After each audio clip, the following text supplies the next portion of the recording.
brothers, welcome once again back to the MGTOW Arena, where this episode we have the concept of marriage itself brought to us via PragerU and Better Bachelor, because he recently did a video on it. I was like, oh, well, that'd be an interesting topic to, get into. So either ways, let's get into this video titled, Be a Man and Get Married. Marriage might have been fine for your parents or grandparents, but of what value is it today? Isn't it, as more and more young people seem to be saying, just a piece of paper? Well, Actually, I'm going back to my regular voice, guys.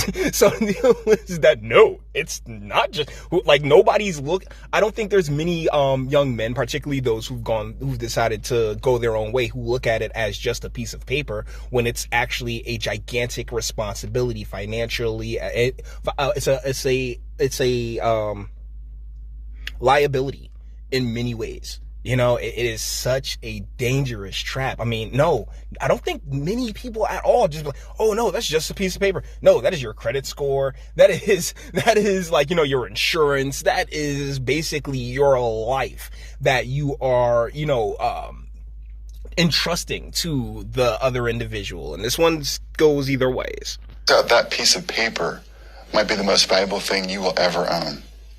Take the case of Doug Talby. At age 18, Talby worked a minimum wage job operating a press at a factory in Indiana and lived in his parents' basement. I didn't have a care in the world, Talby says. I didn't even have any bills. But after marrying at 19 and having kids, Talby's perspective changed. I had to step... 19? After marrying at 19 and, hold on, my God, wait, marrying and having children at the age of 19, yeah, he was still in his parents' basement. I mean, maybe he didn't know which college he wanted to go to yet, but now he's like, oh man, so now I have to step up and be the man that she needs me to be. And the fun part about this is that, he has a factory job, which is actually pretty decent, but what's happened is that they've taken a lot of those types of jobs where you have that steady type income and can actually afford such a family away in a lot of areas. And think about others and start taking care of them. Talby quit his factory job and joined the Army, where he made significantly more money and received housing and health care paid for by the military. What year is this story taking place in? I saw the little anarchist shirt that he put Tommy in off top, but it's like, okay, so he goes and becomes state property. Ah, that's great. Tommy, what did you want to do with life, Tommy? I guess that's the own way question about it. Cause he was just like, I got this chick pregnant and now I'm married to her and the like. And so I got to go and do all these other things, which honestly, in all of this example, so far, there is not a single thought given as to what Tommy wants to ultimately do with his existence. It's about, I got this chick pregnant, so I might as well marry her and have kids. And like I said, a lot of people don't see it as just a piece of paper. That is responsibility. That's a lot of responsibility. Whenever he saw a chance at promotion, he pursued it. It meant more money and benefits for himself and his family. Recently, in a bid to further boost his family's income, he left the Army to work as a finance manager at a car dealership. Well, he left the Army to work at... Okay, so this man done had 3 careers when this country has a hard time being able for a lot of these guys to end up with one. My goodness. Now pulling in 6 figures. Men who see no need to marry or who are reluctant to marry until they make more money could benefit from Talby's discovery. Discovery? He blew his load in a chick at 19. Which, I mean, dude, yeah, wear a condom, all right? Seriously. Well, hold there, Tommy. You blew that load up in that chick. But if you ain't, we have there's so many different subsections, right, of the move of the philosophy, where it's a lot of guys. It's not even just it's that responsibility, it's that liability at any point in Tommy's story. Tommy's wife, because notice, what is she contributing to the family income here, first and foremost? And then secondly, Tommy's wife, at any given point, when he's making that 6 figures, guess what? She can come through and take all of it. Which has a transformative effect on the behavior, emotional health, and financial well-being of adults, especially men. Well, yeah, because now you have this person that you have, like, how do I put it? Because as men, I believe it is a biological imperative of ours to provide and protect, which is a huge part of marriage, something that really draws many of us into it, makes us actually want to go and do that. The problem is at a practical level, right? What sense does it make for you to do such a thing? Now, I get it. Like at the emotional level, tons of sense. You love this girl. She's awesome. She's never going to change. Yeah. Oh man, it's going to be like this forever. No, it's not. Like, that's just the way it rolls. And like when you sit there and you have such when the laws, right? Because that's the main thing that I don't believe these guys are going to get into in this video at all, is how the laws are structured, how the how the no fault the divorces tend to go in a very specific direction, how more often, yeah, Adele got hit, yeah, Wendy Williams got hit, but we're talking about like outliers there. So to sit here and say like, oh, well, marriage has a transformative effect on the behavioral, emotional health, financial well-being for adults, especially men, you can say the exact same thing about damn near any life-altering thing. I mean, like, yo, guess what? Him going to the army, that had both a behavioral, emotional effect and a financial well-being for him right there. And imagine if he went without the family. You see what I'm saying? Men who get married work harder and more strategically. Really? Because it's just like drive is drive, right? And this is why it's so important. Because notice it was that their example there, Tommy there, went from a factory job to to the military to, oh yeah, I'm just gonna own a car dealership and the like. And it's just like there's so much in between there. Like, there's so many things going on, like, you know what I'm saying, between all of this. Like if you are a man, right? And your number one passion, and this is really why I love the own way part of the philosophy, is that, dude, like, figure out what it is that you believe that you're on this earth to do, right? I mean, make sure that you know that you have it locked in, like, hey, this is what I need to do. And guess what? I don't need the woman. I don't need the child. I don't need any of those other things outside of the resources. Make sure you can get paid for it, my guy. But the deal is that if you're passionate about it, then boom, like, everything else is really unconsequential. Because it's about you and it's about your existence. And yes, these things, marriage, having a wife and a child and these things, I have absolutely, man, nothing puts a battery in a man's back as supercharged as a woman can. I genuinely believe that. But at the same time, if neither one of you have a particular direction beyond children and the like that you want to go into as far as, world impact and the like, then what's the point? If one of you isn't navigating, right? If one of you, particularly the guy, isn't the one with the drive, isn't the one with the goals, isn't the one with the focus beyond her, then what's even the point of the relationship? How is she to, help be a asset as opposed to a liability?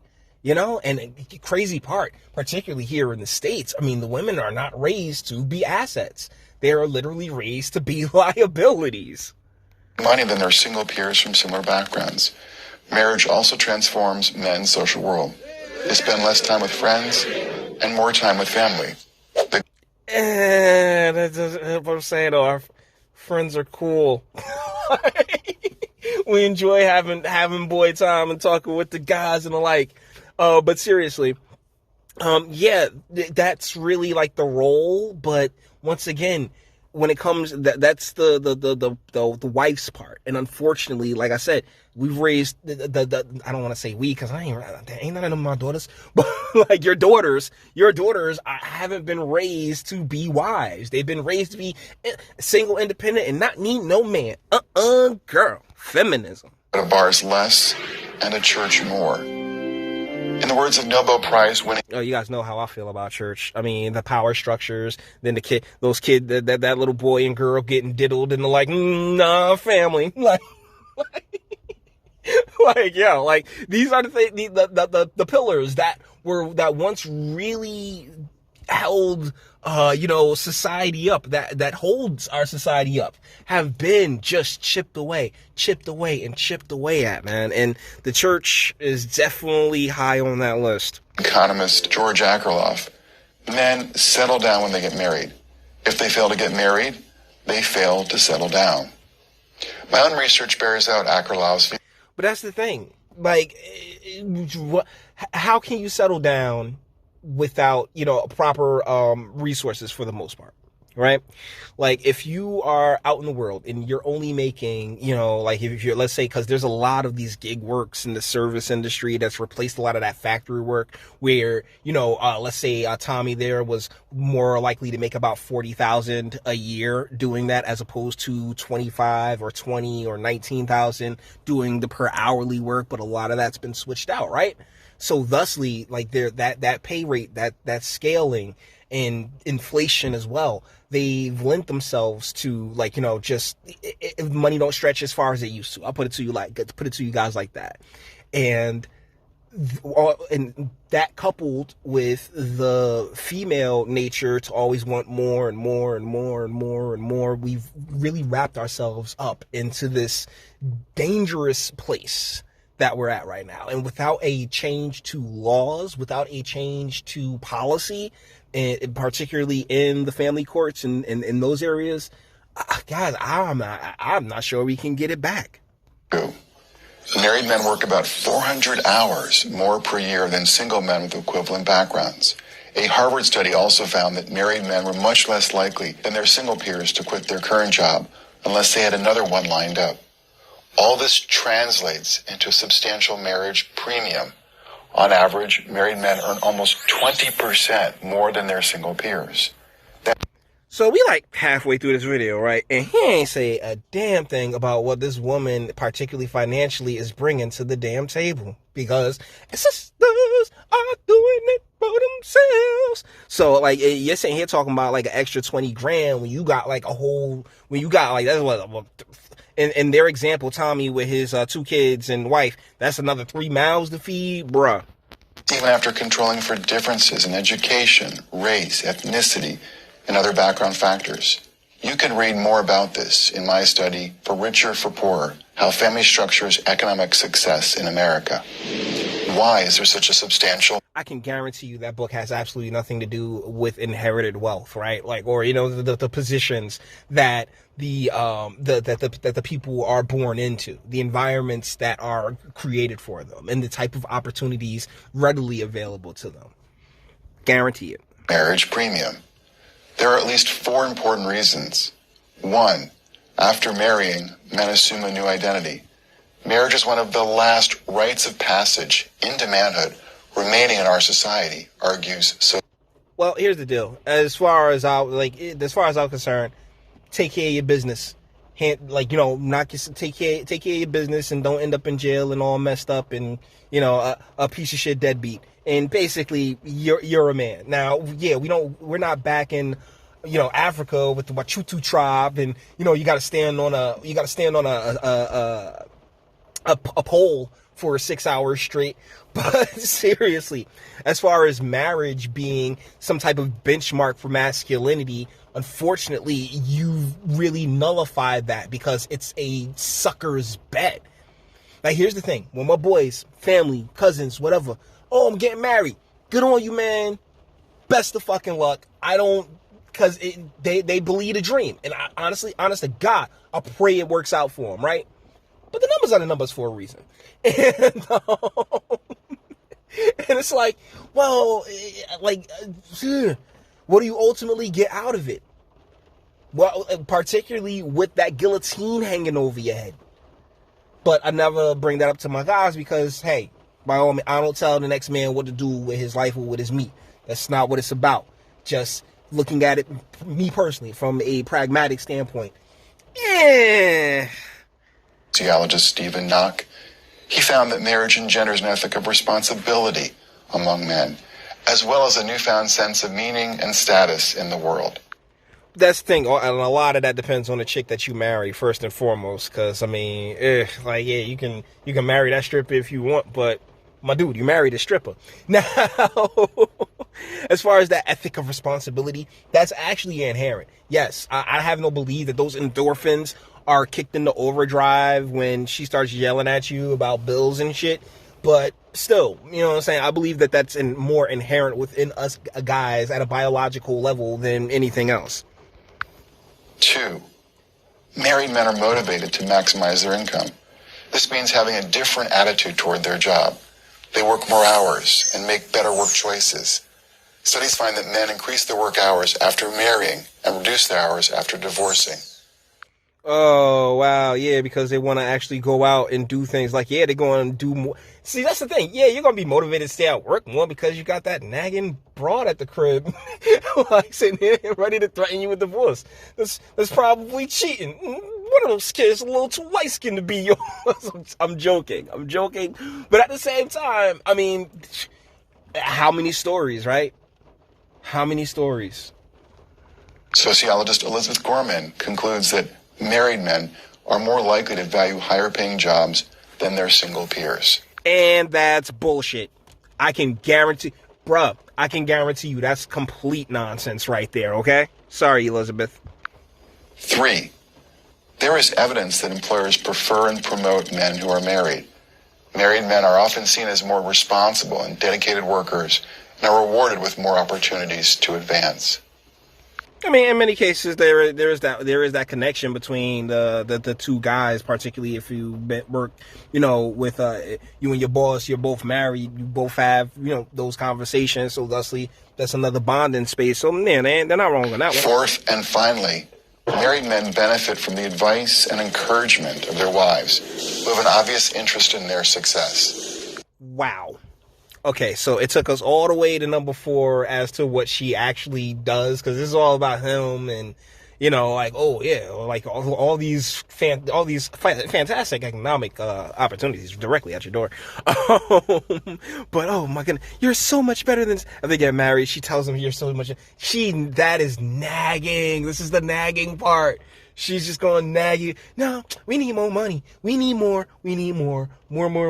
And I guess this is where they do actually acknowledge, the female biological imperative, which is more, always more. But as the man, you have to be the checks and balances to her more and be able to just shove your scent stick up in her and knock it back to reality. Like, hey, like look, we gonna get this right, okay? Let's finish this up. There is no better motivator than your spouse. The tragedy is that despite all the good news we keep learning about the benefits of marriage, the institution is in retreat. Yeah. In 1960, 72% of all adults ages 18 and older were married. Wow. Today, it's 49%. Yep. In 1960, the average age at which men married was 23. Today, it's 29. And that's only the consequences of this are negative across the income spectrum, but they are especially so for those in the lower and middle classes. Okay, so the deal is that I think I've run my mouth long enough. You've given me enough juice here, bro, but let's knock this one on out. See, the deal is that the consequences are all judicial. They're all litigious. If you want to start fixing this stuff, you got to start there. You got to start in the family courts. You got to start with child support. You got to start reversing a lot of the nonsense that is actively going out of its way to destroy the family. But you don't hear me, though. You just want to sit here and blame it on dudes. So, guys, with that being said, we're going to bring this one to an end. All the internet stuff. If you like to toss it a like, dislike, go ahead, do it. Attitude. Nobody's scared of you. Sub if you enjoy my fantastic voice. You want to get videos like this every single day. Share because sharing is caring. And YouTube and Bitchute and aren't the biggest fans of your boy over here for very obvious reasons. Bang the bell for notifications and speak. Let me know. What do you think in the comments, fam? It's very obvious that as men, those of us who are smart enough to, who like once you get past the dopamine and the endorphins and all that fun stuff, and you put down, you sit down at a table and you really do a pros and cons on it, you're just like, I can't. I can't. I really can't. And I don't think that I'm going to find a succubi. I'm not going to be able to pull a Prince Harry where I find a succubi that's just so fantastic that she's going to allow me, that I'm going to be able to forego all sense and reason, at least as long as these laws stand the way that they are. So you guys let me know what you think in the comments, okay? And until the next one.